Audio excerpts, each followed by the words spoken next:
story named The Phantom Shadow. The night had fallen, the bustling noise of the city had faded, and the street lamps cast a dim, foggy glow. Raja was driving his tails back to the village, each instant evident on his face after a long day's work. Suddenly, his eyes caught a glimpse of an old, abandoned house by the roadside. He remembered hearing stories about the place. No one lived there because at night, mournful screams could be heard echoing from within. Out of nowhere, a shadowy figure dressed in wet darted across the road. Rage slammed the brakes, his hair pounding as if it would burst out of his chest. The girl stood by the roadside, her face hidden. Summoning courage, Rage stepped out of the car. "Who are you? What are you doing here?" There was no reply. Rage slowly approached her, but just as he got close, the girl turned to face him. His body first. Her eyes were missing, empty sockets stared back at him. In an instant, she vanished into thin air. Terrified and confused, Bridget turned around, only to see the same girl staring from the window of the abandoned house, now with a twisted grin on her face. Overwhelmed with fear, he jumped into his taxi and tried to start the engine.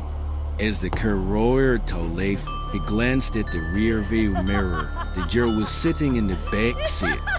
Panic, Regis sped down the road, but it felt like the path was never ending.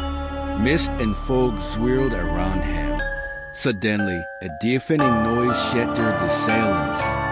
He looked back. The girl was gone. Regis stopped the car and wiped the cold sweat from his forehead, realizing he was parked in front of an old cemetery. His eyes fell on a rusty name plate, Neshe Bela, dead, Agnayatsak. Memories of Neshe Bela's story flooded his mind. She had been brutally murdered 25 years ago, and it was said that her vengeful spirit still roamed the place.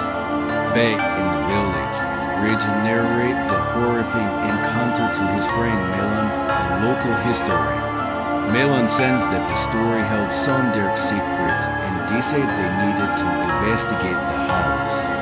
The next night, they returned to the house.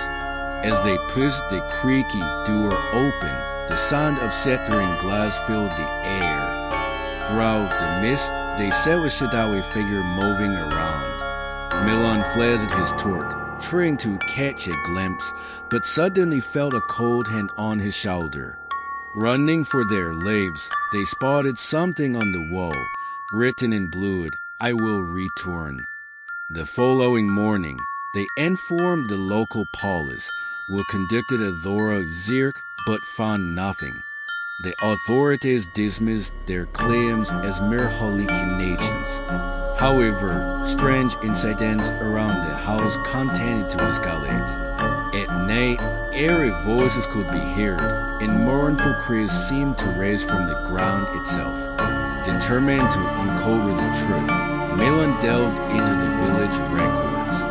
He discovered that Nishigola was a dance teacher, murdered mercilessly by a group of dogs who broke into her house one night. Since that tragic event, the house had remained cursed. Melon and Rage decided to perform a ritual to free Nisha's tormented spirit. They called upon a local priest to conduct a purification ceremony. As the priest began chanting, a foul odor filled the air, and thick mist engulfed the house. Suddenly, the windows shattered one by one. The priest revealed that Nisha's spirit longed for peace, but the souls of her murderers remained trapped there too. Realizing this, Milan and Reja began digging around the house. Beneath the ground, they found fragments of human bones. The police were informed, and after investigation, it was discovered that the murderers had also died in the house fire on the same dreadful night. After a prayer for peace, Nisha's spirit slowly faded away, and the curse seemed to be lifted from the house. But the story didn't end there. Months later, as Malin walked by the house, he heard a faint, familiar leg behind him. Turning around, he saw a shadow in the window. Naked Bella had reached